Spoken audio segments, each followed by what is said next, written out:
Okay guys, thanks something a little different. I was contacted back on May 27th by a company called Sufflo. They wanted me to test their metal detector and give a review on Amazon. At first I was a little skeptical, being reached out on to by Twitter. But after about 7 days of chit-chatting back and forth, we agreed. So in a day and a half, I got the new metal detector. Here it is. We're going to open it up here today, and we're going to do some testing with it and do some reviews. Wow, that's pretty cool. Even comes with its own carrying bag. That's really nice.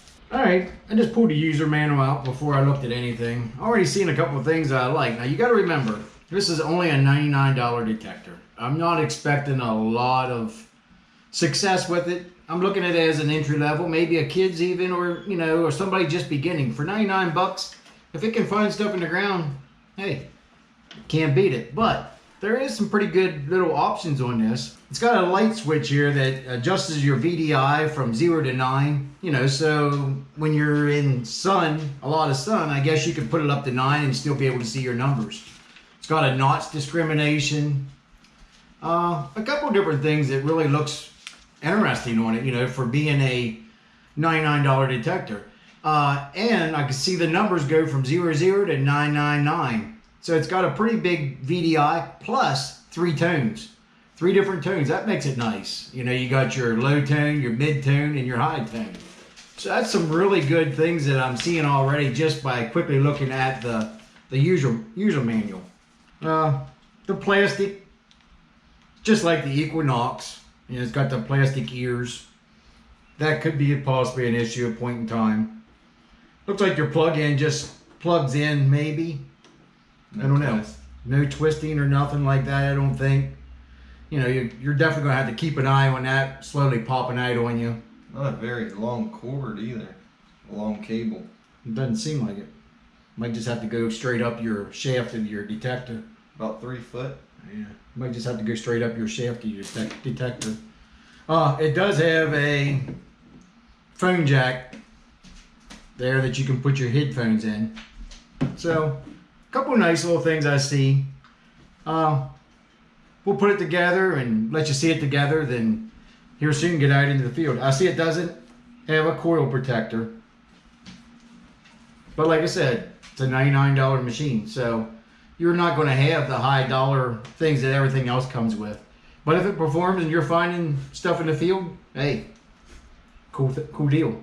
Plenty of adjustments in this. I really like how you can really adjust it. I'm 5'8", so really, actually, this is too high for me. So just with a click of a button, you can adjust it down. That's probably about as low as you can go that direction. But you also got a clicker here to go down with it to make it smaller. So right there is about my swinging height right there. But like I said, I'm 5'8", and you still got almost another foot of adjustment there. So that makes it nice for adults and for younger generation. All right, so we're gonna do a little bit of just a ID test on it. By no means is this gonna be a depth test. We're gonna actually have to get out and do that itself. But first, we're gonna do the ring, gold ring. Then we're gonna do a gold gilded Civil War button. Then we're gonna do a big dandy button. Then we're gonna do a large cent, Civil War bullet, quarter, dime, and then end up with a penny. So let's see what the gold ring rings up on the VDI once we turn this machine on, just like that. Crank it all the way up. Crank it all the way up, the boss said. I'm gonna crank it all the way up then. All right, there we go, fellers. All right, gold rings right off the bat.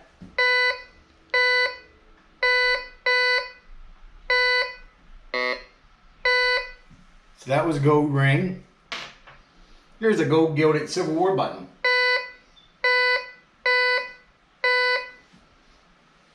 All right, let's try this dandy button. That's a big old thing. Oh yeah.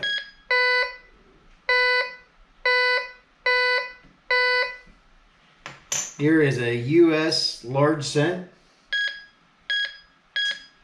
That's a screamer. All right, Civil War 3 ringer. Sounds like another low tone. What is the number on it? 43, 44. That might be a mid-tone. All right, US quarter.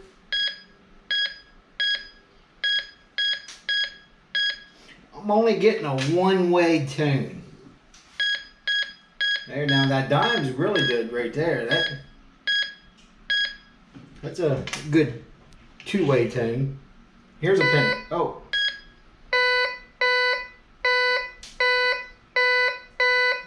Sounds like the sweet spot's in this little shape right here is the sweet spot. Let's try this dandy button again. Yeah, see, I'm only getting... Okay, you gotta be really slow swing to get a double tone. I like that double tone when I'm swinging over something, but you're just gonna have to, we'll just have to give it a good test in the ground. What we wanna do is get some signals in the ground. We'll probably take the Simplex out and maybe even take the Equinox out and get a couple signals in the ground and see if we can get the same signal with this machine. But anyways, it's made by Sufflo. They're a new company out there. I think I seen on their page, they started like in January, February of this year. So, you know, hey, I'm all for testing some new stuff out. And eventually, I'm gonna give this away to one of our young viewers. So stay tuned for that when that comes about. And next time you'll see it, it'll be in the field. Alrighty, we're going to start out about, you can see here, about 2 inches. And we're going to start out with American Civil War bullet. So let's put him down in there. See if we can pick that up. We're going to crank up the sensitivity a little bit. It does have a sensitivity button that you can crank it up. I'm going to try to run it as high as possible and just swing over that.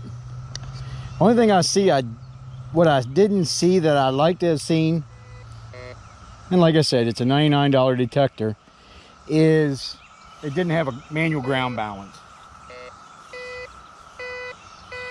Okay.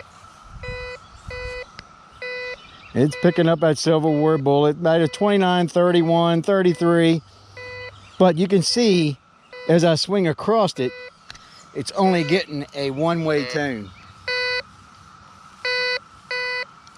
Once in a while, it'll pick up a double tone. So I guess when you're swinging, you know, you're gonna have to be careful if you hear a single tone. See, when I usually, a lot of times when I'm detecting with my other detectors, I'll skip over a single tone. But this one here, you're gonna have to come back and investigate it and see if you want to detect it. So that was at about 2 inches. A US large cent, 1 cent. Let's see what it comes up at the same depth. About 2 inches, 2 to 3 inches. Let's see how the detector picks it up. I think it was a high tone when we did the air test on it. Okay, there you go.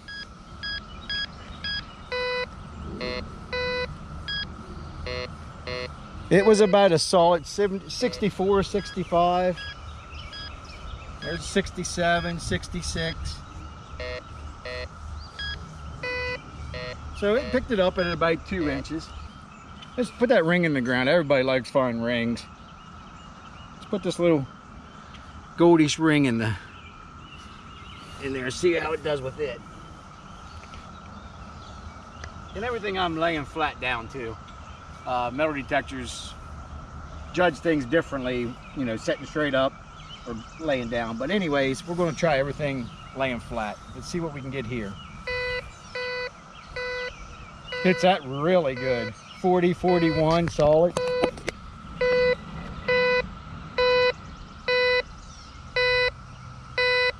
But unfortunately, as you can see, it's just a one-way signal. All depends on what you're used to, I guess. Now, what are you using as your hotspot, like on the shoe, actually? Like from here seems like pretty much around. So this little yeah, seems like the best area to hit it. I mean, it'll pick it up, but see, as I get up here, it ain't really. As soon as I start hitting back right in there, yes. So like right in there. Yeah. So that was a gold ring. Gold ring. So definitely picked that up pretty good at about 2-3 inches. Not very deep, but it's still a starter. A lot of things I like about the detector. Some things that could be probably upgraded to make it a little bit better, but for the most part, for being an entry-level detector, not too bad. Let's try this quarter. At about the same depth as we've been doing all the others. Let's see what comes up with it. Should be a high tone. Let's see.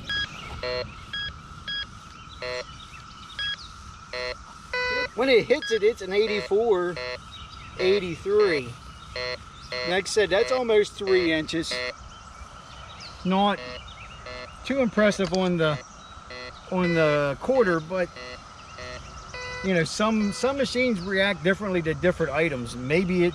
Now I know when we was doing that test before. Let's see here. That dime. It really liked that dime for some reason. So let's take this quarter back out and see what it does with this dime. There it is. It's fringing with high and mid, and it's coming up 10 cents too. There's a 10-cent mark right there, and it's actually hitting the 10-cent mark almost right there. It is perfect. So for some reason, even though the dime's smaller than the quarter, it likes dimes for some reason. Like I said, machines are funny like that. They seem like they like certain items better than others. But anyways, that was the dime. Let's try this big dandy button. It's very nice. A very nice dandy button. I know on the Equinox and on the Simplex, these things squeal because they're so big and round. And that's a lot of times what a detector picks up is on the roundness especially, and gives you a good high tone. I know I pick up a lot of bottle caps that sound really good because they're round. So let's see what we can get on this dandy button. It's a solid 50. It says it's 1 cent, but it's a solid signal. About a 47 to 50.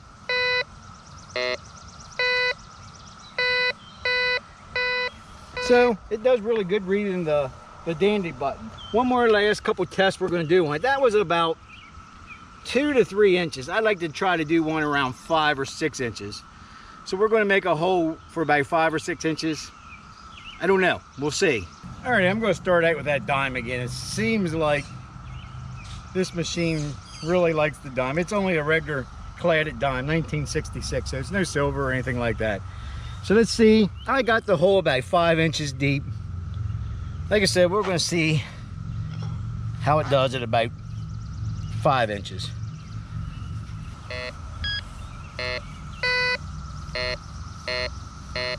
Know something's there, but not very.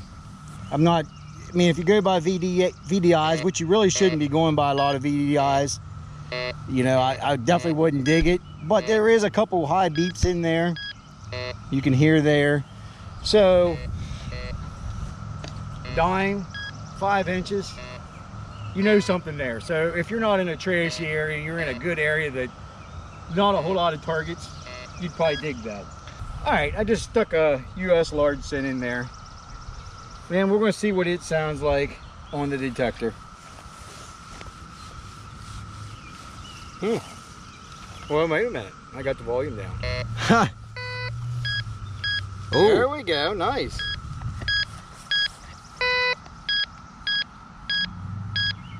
Nice. Now another thing it doesn't have that I don't care too much for is it doesn't have a depth meter. So when you're hearing that signal, you don't know if it's 1 inch or 5 inches or 6 inches. So that's kind of a, you know, maybe a little bit of a downfall, but I'll tell you what, it hits that hard it hits though. it really good though for that large scent. I mean, it's tearing that large scent up. And that's at 5 inches, guys. 5 inches. So it did really good with that one. And just remember, a machine's only what you make it. You could have the greatest machine in the world, but if you don't know how to run it, it doesn't do you any good.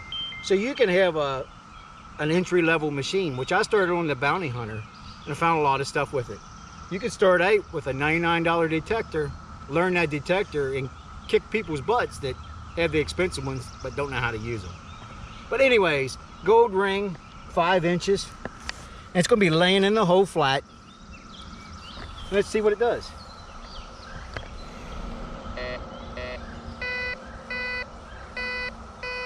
Okay.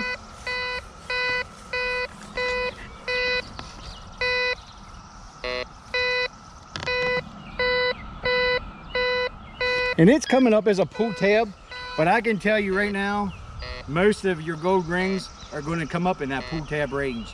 So if you ain't digging pull tabs, most of the time you're not digging a gold ring. And that's actually doing pretty good for 5 inches. Very, very impressed with the large scent in that gold ring. One thing I've noticed, I put brand new batteries in this. Now, they were cheap Dollar General batteries, and we've only been running it now for maybe 45 minutes, and I've already done sucked half the battery down. So if you would get this machine, you're probably better off to have a rechargeable battery or get some really good batteries. Like I said, these were $1 batteries, so that might not be the machine, it could be the battery itself. They might have just gave you used batteries. Maybe. I wasn't planning on using the machine a whole lot, but I was hoping to get more out of it than what I did. So anyways, from what I've tested here right now, it's not bad for a $99 machine. Okay guys, just stay tuned. Here in the next video, we'll be running the Equinox, Simplex, and the Sufflo all together. Let's see how the Sufflo holds up against them other two detectors.